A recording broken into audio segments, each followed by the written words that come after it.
Oi, pessoal. Bom dia, boa tarde, boa noite. Estamos aí com mais um episódio aqui do Pod Inovação, um podcast de pesquisa e inovação feito por alunos e para alunos. Eu sou o Pedro. Eu sou a Ana Virgínia e hoje eu vim falar um pouco sobre os patrocinadores que estão ajudando a gente aqui hoje. Bom, é a Entre Pharma, a Ultra Popular, Thaís Lage, Veterinária Domiciliar, Fernando Barros, Engenharia e Construção e a Renova, onde a engenharia encontra excelência. E hoje a gente vai trazer a presença ilustre do Aguinaldo, que vai contar um pouco para a gente como que funciona a engenharia diagnóstica. Inclusive, é a primeira pergunta que eu tenho para te fazer. Como que funciona um pouco? Você pode falar para a gente, contar um pouco como funciona? O que que fez você, o que que te motivou a querer fazer isso? Perfeito, Ana e Pedro. Vamos fazer uma dinâmica para a gente poder entender o que é engenharia diagnóstica. Essa dinâmica vai ser perguntas e respostas, tudo bem? Tranquilo. Então eu vou perguntar para vocês o seguinte. Quando você está com uma dor no seu braço, quem que você procura? Um médico, né? Um médico, perfeito. Você caiu e sentiu que fraturou a sua perna. Qual que é a especialidade da medicina que você busca? Ortopedia. Ortopedia, perfeito. Ou então quando você está com uma pequena dor na região do abdômen, lá na barriga, qual profissional da medicina que você procura? Geralmente um gastroenterologista, certo?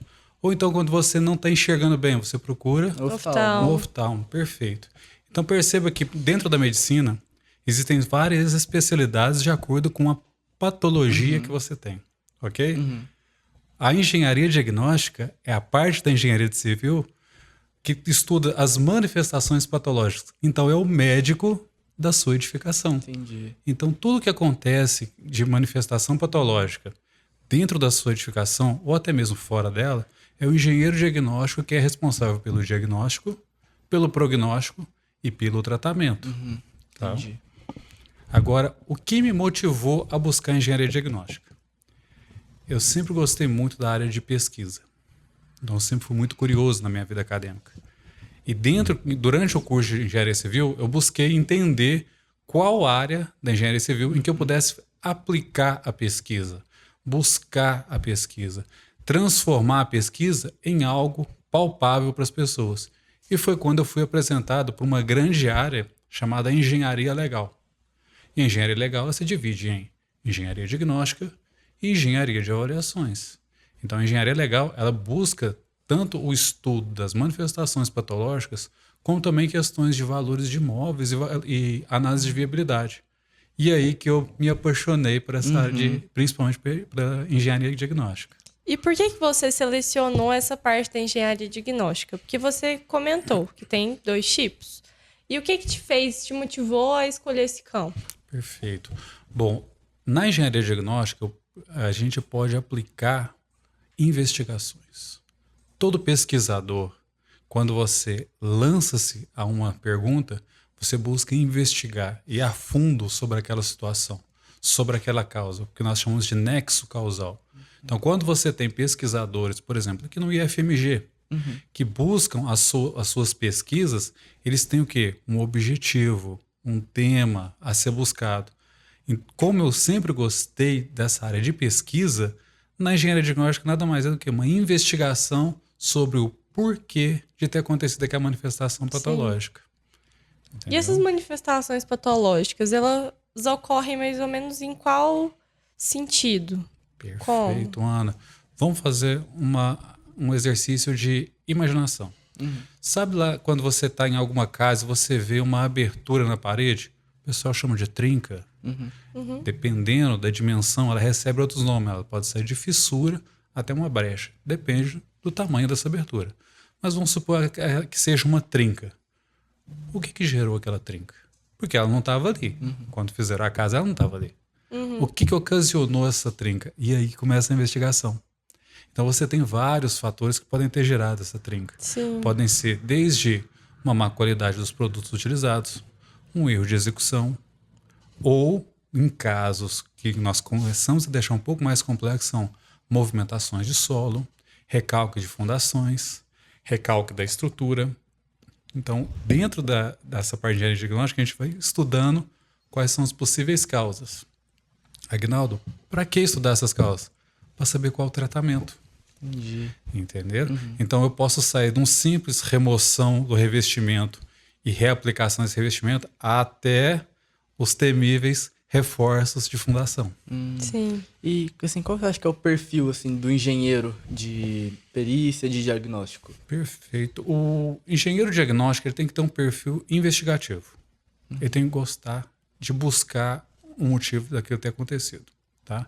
Então, dentro da engenharia civil, quando você tem esse perfil, você geralmente busca o quê? Entender o que gerou aquele processo.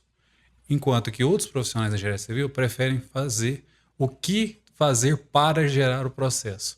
Tem profissionais que gostam da área de projetos, tem profissionais que da parte de gerenciamento, como é um dos meus sócios da Renova, tem outros, igual eu, que gostam de investigar quando ocorre algum problema. Tá?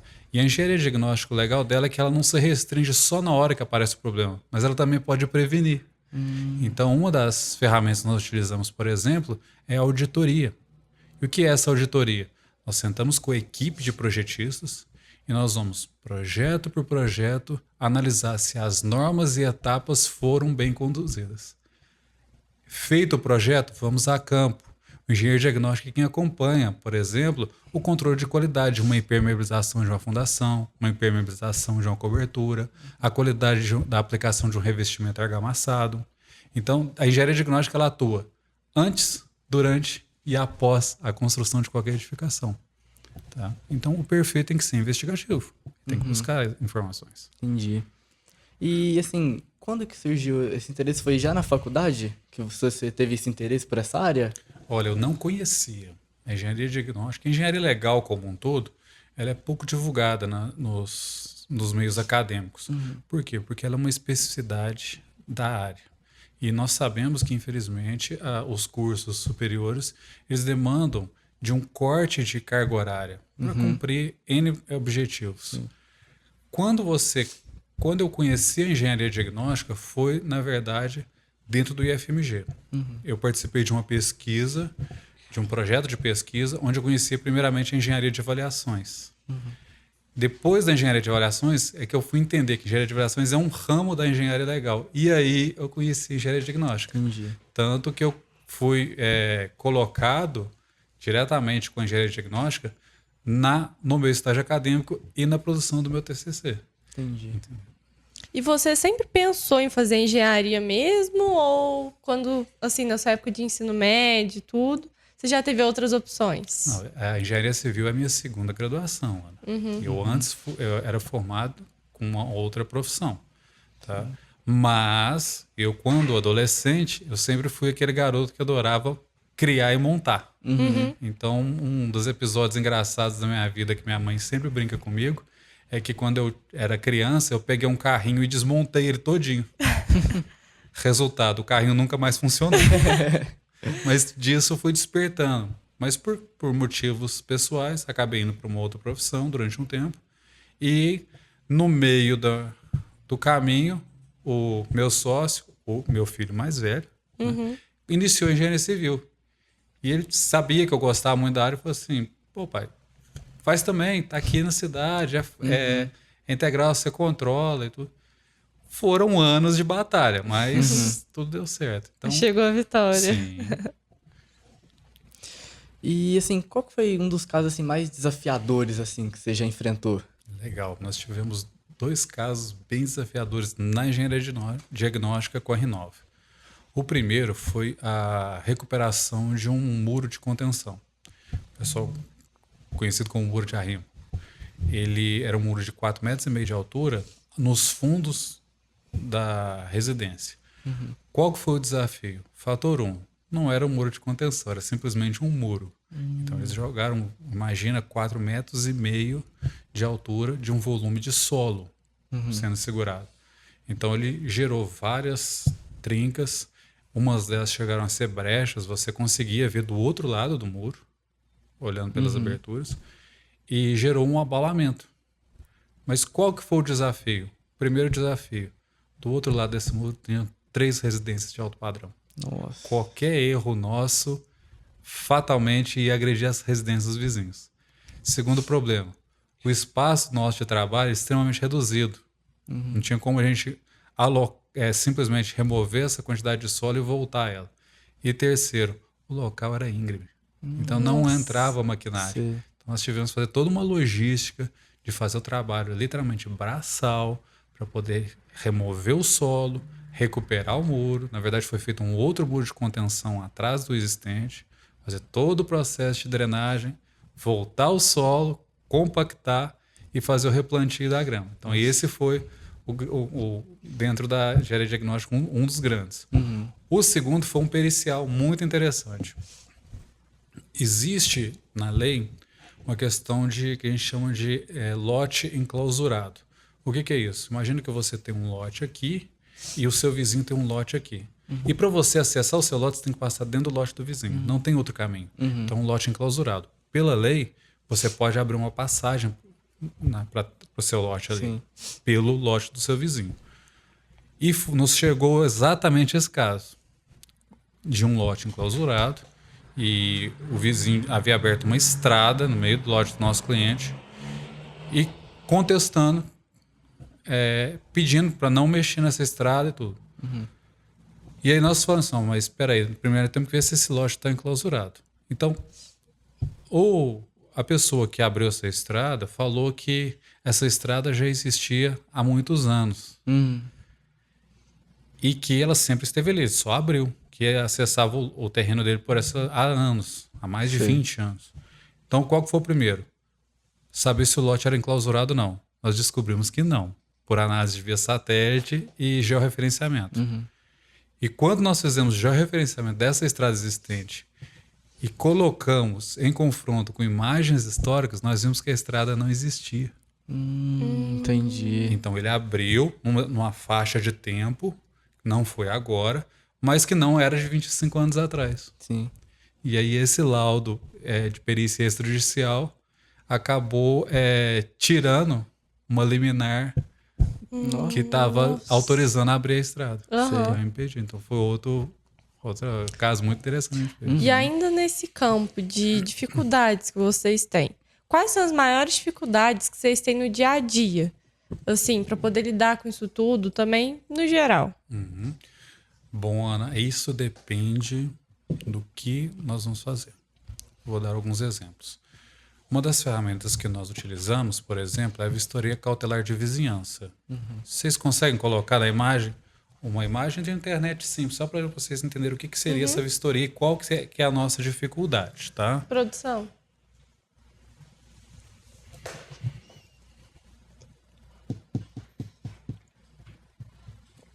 É vistoria cautelar de vizinhança. Isso, né? Isso. É uma das ferramentas que a gente utiliza na engenharia diagnóstica. Para quê? Para resguardar a pessoa que vai construir e os circundantes da construção. Entendi. Então é um laudo que nós expedimos para garantir que nada que venha acontecer com as construções existentes foi em decorrência da construção que começou.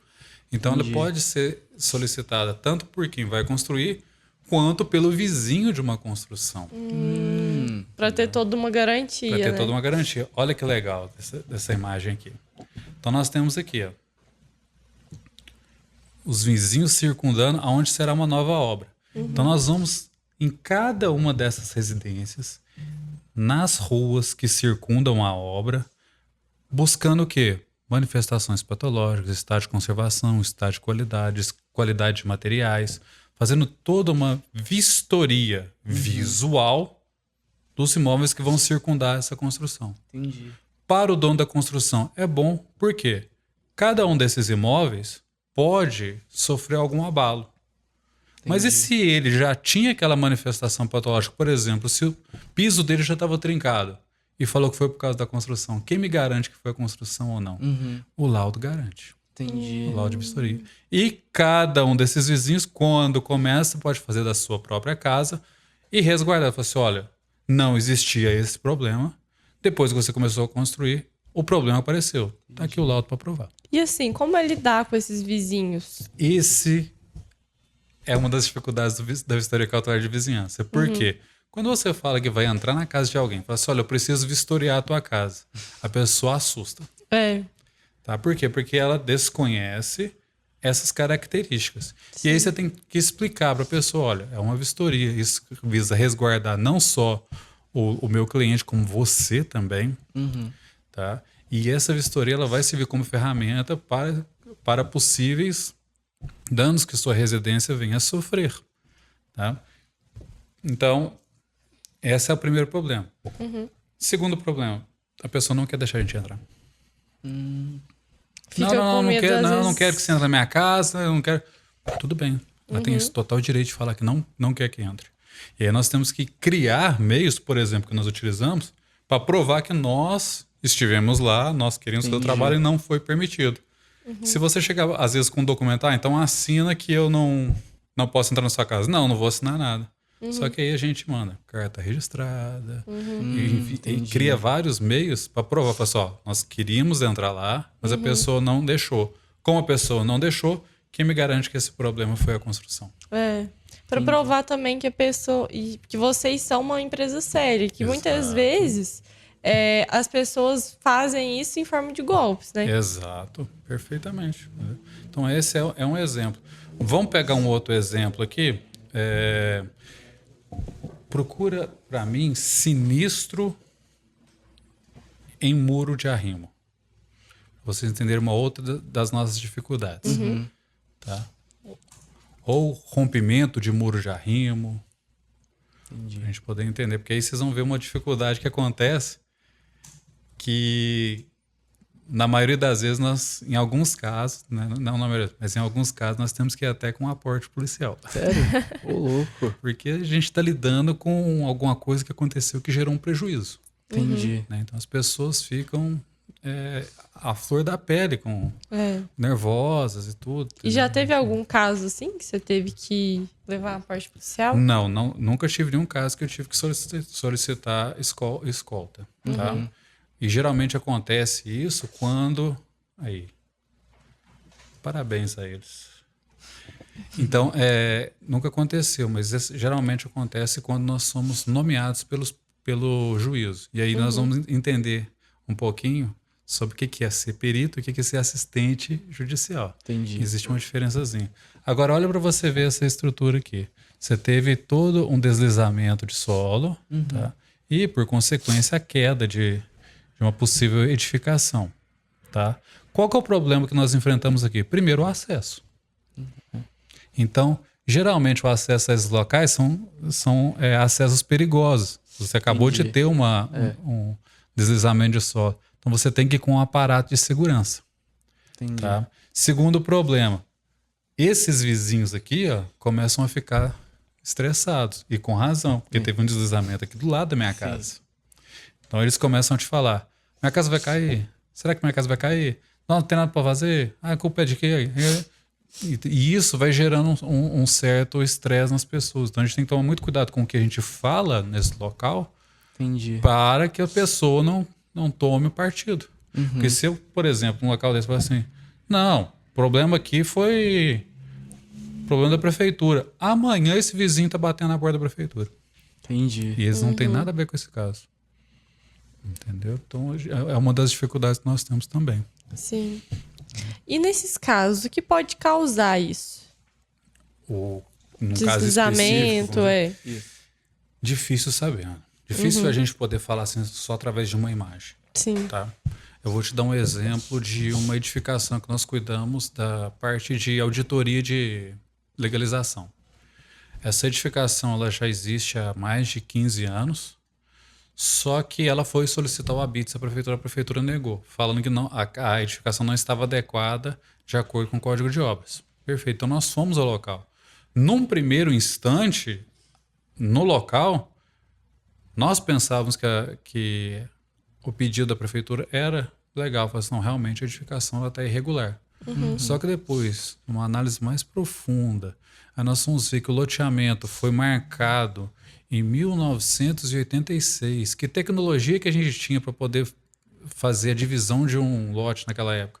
Então, erros, às vezes, até de 50 centímetros, era comum acontecer. E era justamente o que estava faltando para a edificação. Entendi. Vai muito além de só isso, né? E a gente não pode tomar um partido só com uma imagem. Então, por isso que a engenharia diagnóstica é legal. que você tem que fazer todo um processo de investigação. Então, pessoal, eu brinco com o pessoal que eu falo assim, tem duas palavras que eu uso muito no ato da vistoria, no ato da perícia. Tudo que eles põem. Ah, mas o que pode ser? Não sei, depende. E assim, eu vejo que você também usa muito termo técnico, né? Então, pra gente assim que não é da área, será que você podia explicar mais um pouquinho, Claro. falar de mais alguns que você ainda não falou também? Claro, vamos pegar o que eu te falei agora, Pedro. Diferença de perito e assistente judicial. Uhum. O perito é o especialista nomeado pelo juízo. Quem que é o juízo? É o juiz e mais todo o corpo administrativo de um fórum. Uhum. Então, aquele é o perito. O assistente judicial é o especialista que está do lado de uma das partes. Entendi. Então, se eu fui contratado por um advogado, eu sou um assistente judicial. Eu executo uma perícia extrajudicial. Entendi. Agora, o perito, ele é completamente neutro. A gente costuma dizer que o perito são os olhos do juízo no local. Entendi. Então, tudo o que o juízo precisa, somos nós que desenvolvemos. Afinal de contas, a parte do juízo, eles não têm a especificidade, por exemplo, da engenharia. Então, se eu chegar para eles e falar assim, olha, nós tivemos um recálculo diferencial na face noroeste do edifício, o juiz vai falar assim, não entendi. Não, foi nesse ponto aqui, nesse ponto da foto que eu estou te mostrando, o solo cedeu. Entendi. Então, essas são essas questões. Então, por exemplo, um outro termo que a gente acaba dizendo, que a gente acabou de falar, vistoria cautelar, de cautela, de cuidado. É uma vistoria para se ter o cuidado. Entendi. Entendeu? É muito legal ver isso aí, que é uma área pouco difundida, né? Igual você falou, então essa oportunidade que a gente tem aqui de discutir e aprender sobre é muito enriquecedora também. Ah, legal, fico feliz. Ótimo. E assim, qual que é o tipo de coisa que mais acontece? Tipo de patologia mais comum, assim, na casa das pessoas que acontece? Essa daí eu acho que, sem dúvida nenhuma, período de chuva é a que mais mostra. Umidade, né? Umidade? Umidade é umidades e infiltrações são, eu acho que o carro-chefe das manifestações patológicas. Entendi. Tá? E aí a gente tem N motivos para isso. Vamos pegar um exemplo comum na nossa cidade aqui em Piuí, que são as umidades ascendentes. É o rodapé soltando, é aquela pintura balofa no pé da parede, aquela é uma umidade ascendente. Principais causas que geram essa manifestação patológica: falta de permeabilização da fundação, erro no processo de compactação do solo, edificação exposta ou a base da edificação exposta a intempéries ou a locais de grande umidade, tá? Erro no uso de materiais. Entendi. Então, qualquer uma dessas pode gerar o que a gente chama de umidade ascendente. Agora, Aguinaldo, tem como tratar? Claro que tem. Aí é que está o grande macete da engenharia diagnóstica. Tem como a gente avaliar a quanto está agressiva essa umidade e para saber qual o tratamento.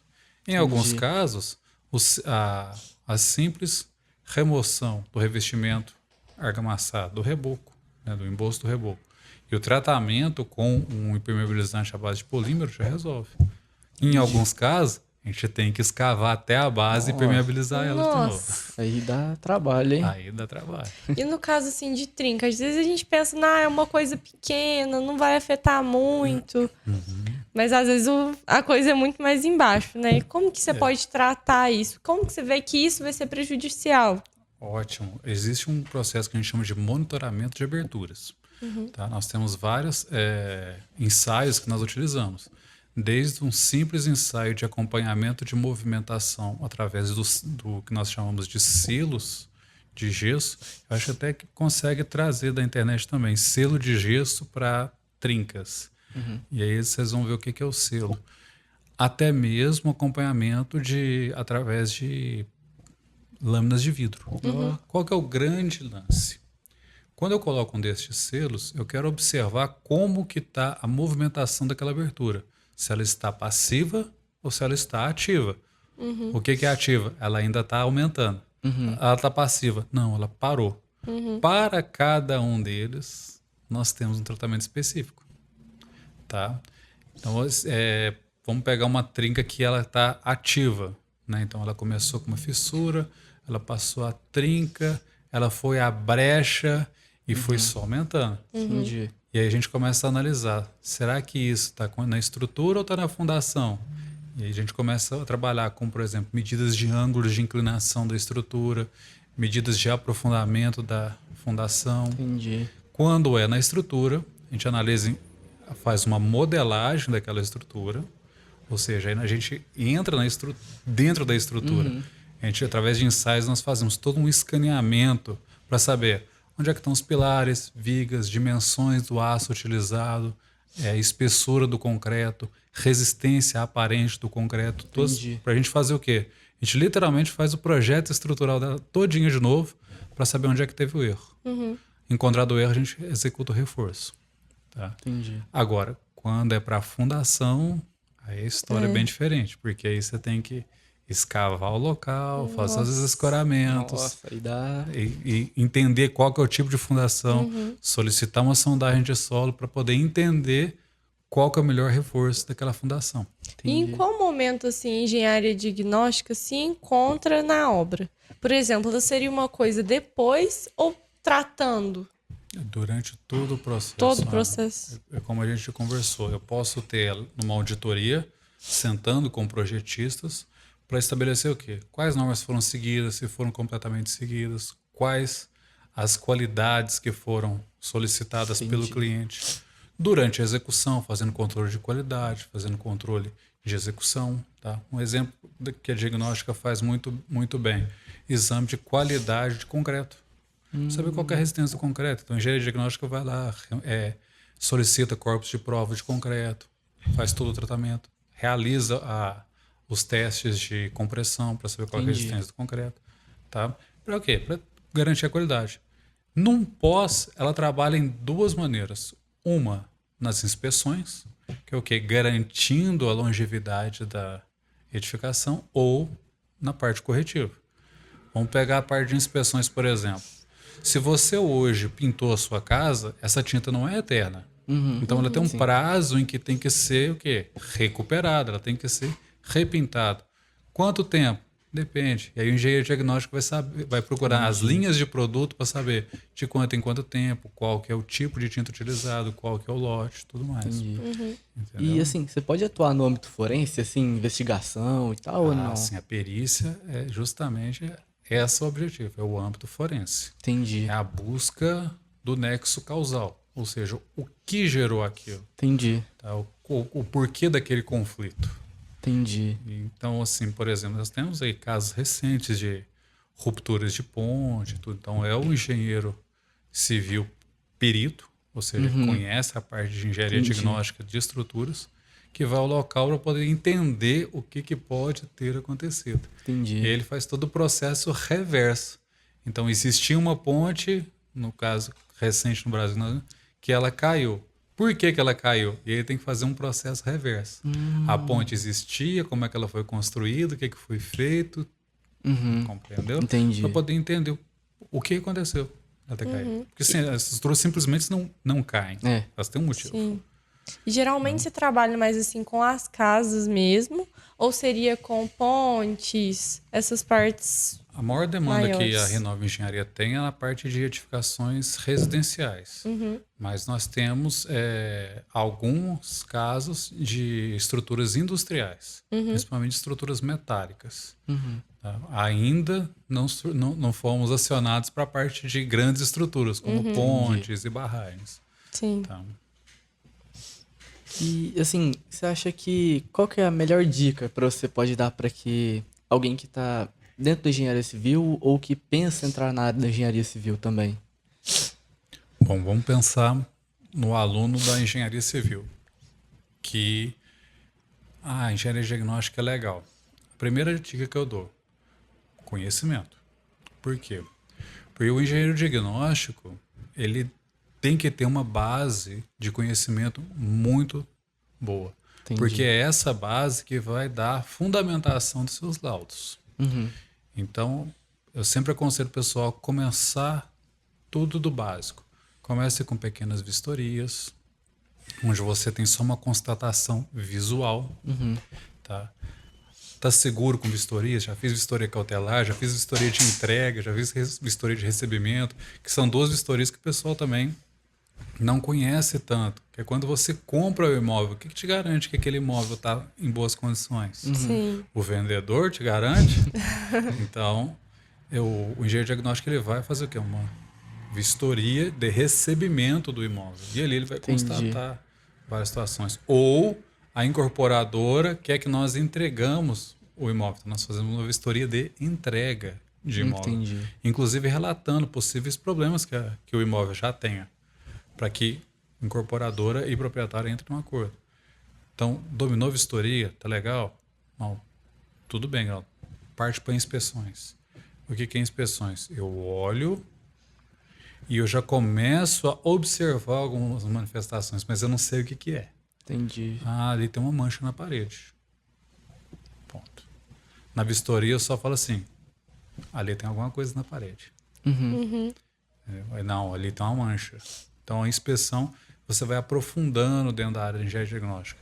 Daí você parte para as auditorias, que é quando você começa a estudar os processos. Entendi. Ah, aquela mancha na parede, ela pode ter acontecido durante a pintura. Entendeu? Ah, mas que tipo de tinta que foi utilizada? Quantas demãos? Qual que é a espessura dessa tinta? Qual que é a marca? Qual o lote dela? Esse lote tinha problema ou não? A cor está coerente com o catálogo? Entendi. Entendeu? Então você começa a fazer auditoria. A partir daí você parte para as perícias. Aí você vai buscar o motivo. Não, aquela mancha na parede foi em decorrência de uma umidade proveniente do revestimento externo cerâmico que não teve uma boa aderência ao substrato. E, assim, qual foi a maior dificuldade para vocês no mercado de trabalho, para adentrar? Porque, assim, é uma área bem específica, né? Eu não diria dificuldade, eu diria um trabalho de conscientização. Tá? Porque não é uma dificuldade. Por que não é dificuldade? Porque quase ninguém conhece ainda a engenharia diagnóstica. Então é muito mais um trabalho de conscientização. Então, esse trabalho de conscientização nós ainda temos, estamos trabalhando muito bem com isso, é o pessoal ter o conhecimento dos benefícios. Entendi. Tá? Então, por exemplo, um dos nossos clientes, ele quis fazer a permeabilização da laje dele. A laje dele tem 3 anos que não sumiu a goteira. A goteira vai e volta, vai e volta. E aí, nós vamos fazer isso, isso e isso. E acompanhamos o processo de permeabilização. Tudo resolvido. Então, esse cliente, e vai falar para outras pessoas, ele percebeu assim, não, é melhor eu contratar um profissional de engenharia diagnóstica para me orientar nisso aí, do que eu simplesmente confiar em alguém.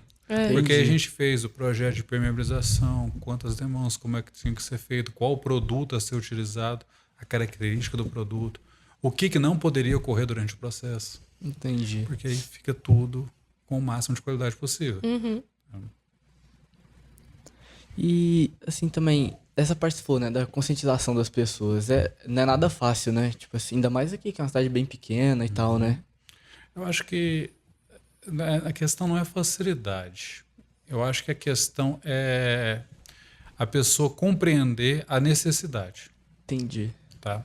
Você quer ver uma coisa interessante que o pessoal começou a ver, depois que a gente começou a falar, como é que assenta a esquadria.